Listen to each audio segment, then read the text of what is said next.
தமிழ் உள்ளங்கள் அனைவருக்கும் இனிய வணக்கம். இது உங்கள் தமிழ் ஸ்டோர் சேனல்.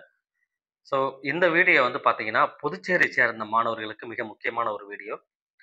நிறைய மாணவர்கள் நம்மகிட்ட கமெண்ட் செக்ஷனில் கேட்டிருந்தீங்க. இது இல்லாமல் நேற்று போட்ட லைவில் கூட வந்து சில மாணவர்கள் வந்து நம்ம பிம்ஸுடைய டீட்டெயில், அதாவது பிம்ஸ் ஹாஸ்பிட்டல் இருக்குது, பிம்ஸுடைய மெடிக்கல் காலேஜ். இந்த மெடிக்கல் காலேஜில் புதுச்சேரி சேர்ந்த மாணவர்கள் வந்து நம்ம படிக்கணும் அப்படின்னா நம்ம கட் ஆஃப் எந்த அளவுக்கு தேவைப்படும் அப்படின்றத நிறைய பேர் கேட்டிருந்தீங்க. இப்போ இதற்கு முன்பும் வந்து நமக்கு நிறைய மெசேஜ் பண்ணி கமெண்ட் மூலமாகவும் கேட்டிருக்காங்க. நேற்று லைவ்லேயே வந்து ஒரு மாணவர் வந்து திரும்ப திரும்ப கேட்டுட்டு இருந்தீங்க. ஸோ எல்லாருக்காகவும் இந்த வீடியோவில் வந்து பிம்ஸ் காலேஜ், புதுச்சேரியை சேர்ந்த பிம்ஸ் மெடிக்கல் காலேஜில் அவருடைய எக்ஸ்பெக்டட் கட் ஆஃப் என்னவா இருக்கும், அதே நேரத்தில் வந்து category wise last year cut off என்ன இருந்தது, இந்த மாதிரி டீட்டெயில் எல்லாம் முழுமையாக அந்த காலேஜ் பற்றி முழுமையான டீட்டெயில் நம்ம தெரிஞ்சுக்கிட்டோம் அப்படின்னா அடுத்தடுத்து வரப்போகிற விஷயங்களுக்கு இது ரொம்ப ஹெல்ப்ஃபுல்லாக இருக்கும். ரெண்டாவது, பிம்ஸில் நீங்கள் சீட் எடுக்க போகிறீங்கன்னா அப்போ இந்த அளவுக்கு மதிப்பெண் உங்களுக்கு தேவைப்படும்ன்றது உங்களால் புரிஞ்சுக்க முடியும். இது மட்டும் இல்லை, புதுச்சேரியில் இருக்கிற பிரைவேட் மெடிக்கல் காலேஜில் 3 பிரைவேட் மெடிக்கல் காலேஜ் இருக்குது. அந்த 3 பிரைவேட் மெடிக்கல் காலேஜ்லையுமே ஒரு காலேஜாக அதோட கட் ஆஃப் டீட்டெயில் என்ன, எந்த அளவுக்கு நமக்கு தேவைப்படும், அந்த காலேஜை பற்றி முழுமையான விவரங்கள் என்ன அப்படின்றதெல்லாம் அடுத்தடுத்த வீடியோவில் உங்களுக்கு டீட்டெயிலாக நான் வந்து கொடுக்குறேன். ஸோ அந்த வகையில் ஃபர்ஸ்ட் இப்போ பார்க்க போகிறது வந்து Pondicherry institute of medical science அப்படின்னு சொல்லப்படுகின்றது. புதுச்சேரியை சேர்ந்த ஒரு பிரைவேட் மெடிக்கல் காலேஜ். இது ஒரு கிறிஸ்டின் மெடிக்கல் காலேஜ். இந்த கிறிஸ்டின் மெடிக்கல் காலேஜில் எவ்வளோ சீட் இருக்குது, ஃபீஸ் என்ன வாங்குறாங்க, கவர்மெண்ட் கோட்டாவில் எத்தனை சீட்டு பிரியும், இது இல்லாமல் மைனாரிட்டி கோட்டாவில் எவ்வளோ சீட் இருக்குது, எப்படி சீட்டை ஸ்ப்ளிட் அப் பண்ணுறாங்க அப்படின்ற அனைத்து விதமான முழுமையான டீட்டெயில் இந்த வீடியோவில் நம்ம பார்க்கலாம். ஸ்கிப் பண்ணாமல் பாருங்கள். ஸோ இப்போ பிம்ஸ் காலேஜோடைய கட் ஆஃப் டீட்டெயில் மிக முக்கியமானது.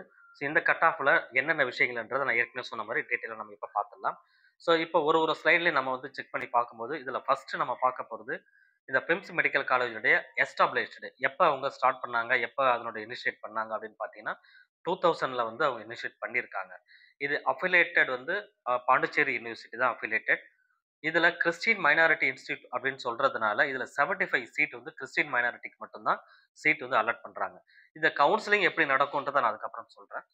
அடுத்ததாக வந்து இதனோட சீட் வந்து total number of seat intake அப்படின்னு பார்க்கும்பொழுது 150 சீட் வந்து இருக்குது. இதில் கவர்மெண்ட் கோட்டா அந்த 150ல் வந்து பார்த்தீங்கன்னா கவர்மெண்ட் கோட்டா சீட் வந்து 57 இருக்குது.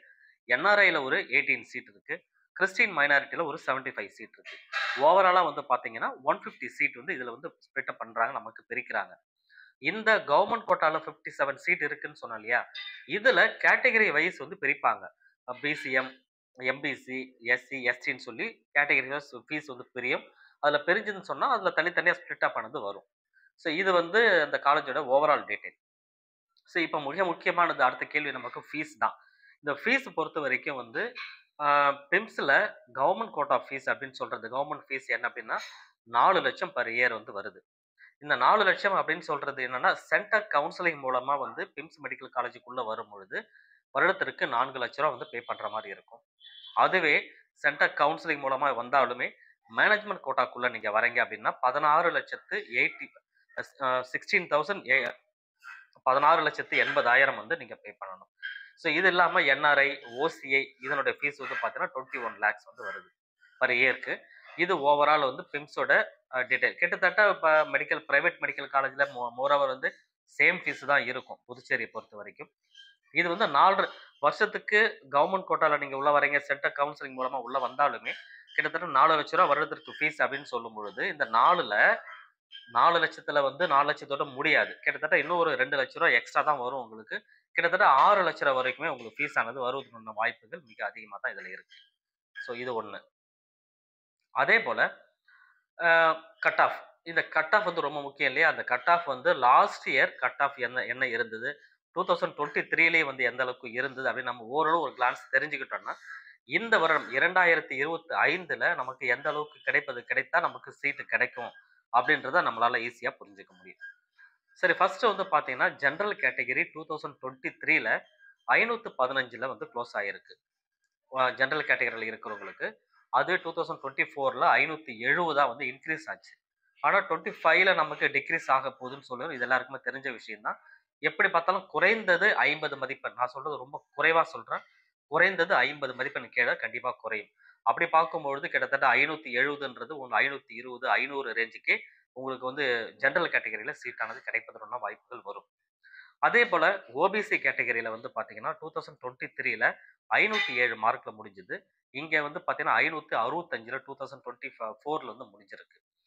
அப்ப 25ல இதுல எப்படி இருக்கும் அப்படின்னு பார்த்தீங்கன்னா, கிட்டத்தட்ட இதுலயுமே வந்து 500 ரேஞ்சையும் 490 ரேஞ்ச் வந்தாவே உங்களுக்கு ஓபிசில வந்து சீட்டு கிடைக்கும். அதே போல எம்பிசி கேட்டகரி நான் சொல்றது வந்து அப்ராக்ஸிமேட்டா சொல்றேன். நம்ம ரேங்க் லிஸ்ட் வெளியானதுக்கு திரும்ப ஒரு வீடியோ நம்ம குடுப்போம். அதுல நல்லாவே உங்களுக்கு தெரிய வரும். எம்பிசி கேட்டகரியில 481ல 2023ல முடிஞ்சது. இப்ப வந்து பார்த்தீங்கன்னா, 2024ல 558 இருந்தது. இந்த 558ன்றது 520, 510 அந்த ரேஞ்சுக்கு நீங்க இருந்தா ஏன்னா இது சொல்றது இதுவே அதிகம் தான். 510ன்றதே நான் சொல்றது அதிகம். கிட்டத்தட்ட இதுவுமே வந்து 490, 480 அந்த ரேஞ்சு கிட்ட இருந்தாவே இதுவுமே உங்களுக்கு சீட்டானது கிடைக்கும். பி பிசிஎம் பொறுத்தவரைக்கும் வந்து பார்த்தீங்கன்னா, 521 23ல வந்து வரல சீட் வந்து அலாட் ஆகல. 24ல 521 இருந்தது. சாரி 500 சாரி 300 பிசிஎம் தான. பிசிஎம் தான் அலாட் ஆகல. 521ல வந்து இருந்தது. எஸ்சி கேட்டகரியில 319 23லயும் 382 24லயுமே இருந்தது. இன்னுமே உங்களுக்கு வந்து பார்த்தீங்கன்னா, ஒரு 310, 320 பிளஸ் அந்த ரேஞ்சுக்கு எஸ்சி கேட்டகரியில இருந்தீங்கன்னா, நிச்சயமா வந்து பிம்ஸ்ல வந்து இந்த வருடம் சீட்டு கிடைப்பதற்கான வாய்ப்புகள் வரும். இதெல்லாம் வந்து ஜெனரல். அதுக்கப்புறம் வந்து freedom fighter, MBC freedom fighter, OBC freedom fighter and MBC ex serviceman இவங்க எல்லாருக்குமே வந்து பார்த்தீங்கன்னா, கட் ஆஃப் லாஸ்ட் இயரோட இன்னுமே குறையும். இது வந்து பார்த்தீங்கன்னா, ஃப்ரீடம் ஃபைட்டர் எம்பிசிக்கு பொறுத்தவரைக்கும் 449 இருந்தது. ஓபிசி ஃப்ரீடம் ஃபைட்டர்ல வந்து 474 இருந்தது. எக்ஸ் சர்வீஸ்மேன் எம்பிசில வந்து பார்த்தீங்கன்னா, 546 வந்து லாஸ்ட் இயர் இருந்தது. இது எல்லாமே இன்னுமே கட் ஆஃப் வந்து 400 கிட்டவே வருவதற்கான வாய்ப்புகள் இருக்கு. ஸோ அப்போ இது பிம்ஸ பொறுத்தவரைக்கும் வந்து இப்ப நான் சொல்ற கட் ஆஃப் 2024ல இருக்கிற ஸ்கோர்ல நீங்க அந்த லெவல்ல இருந்தீங்க அப்படின்னா, உங்களுக்கு இது சேஃபஸ்ட் ஸ்கோரா இருக்கும். இந்த லெவல்ல இருக்கீங்க, இத விட பிளஸ்ல இருக்கிறீங்க, அல்லது இத விட ஒரு 10 மார்க் குறைவா இருந்தாலும் பரவால்ல. ரைட்டுங்களா? இதுதான் உங்களுடைய சேஃபஸ்ட் மார்க் அப்படின்னு நீங்க தெரிஞ்சுக்கோங்க. அப்ப இத விட கண்டிப்பா கட் ஆஃப் குறைஞ்சு வரும். 50லிருந்து அதிகபட்சம் 80 மதிப்பெண் வரையுமே உங்களுக்கு குறைந்து வரும். அப்படி குறைஞ்சு வருதுன்னா, ஈஸியா நீங்க கால்குலேட் பண்ணிக்கலாம். இப்ப இருக்கிற மதிப்பெண் நீங்க என்ன எடுத்திருக்கீங்க. இதிலிருந்து ஒரு 70, 80 மார்க் நீங்க குறைச்சுக்கிட்டீங்கன்னா, உங்களோட கட் ஆஃப் என்னன்றத நீங்களே உங்களால புரிஞ்சுக்க முடியும்.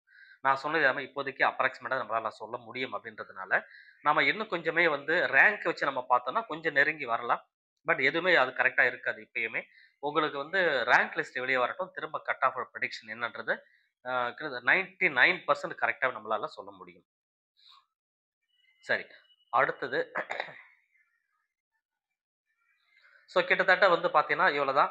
நமக்கு வந்து ஓவராலா இப்போ பிம்ஸ பொறுத்தவரைக்கும் மேக்ஸிமம் எதிர்பார்க்கிறது ஃபீஸு. 2வது வந்து கட் ஆஃப். இப்ப கட் ஆஃப் பத்தி உங்களுக்கு தெரிஞ்சுட்டு இருப்பீங்க. எவ்வளோ சீட் இன்டேக் பண்றாங்கன்றத தெரிஞ்சுட்டு இருப்பீங்க. மேபி வந்து இந்த சீட் வந்து ஒரு கேட்டகரிக்கு எப்படி பிரிக்கிறாங்கன்றது தனியா வேணா நான் உங்களுக்கு ஒரு ஷார்ட் வீடியோவா கூட தனியா உங்களுக்கு நான் சொல்றேன். இந்த வீடியோ யூஸ்ஃபுல்லா இருந்ததுன்னா மறக்காம இந்த வீடியோக்கு லைக் குடுத்துங்க. உங்க ஃபிரெண்ட்ஸ்க்கு இந்த வீடியோவ தவறாம ஷேர் பண்ணுங்க. தேங்க் யூ ஃபார் வாட்சிங்.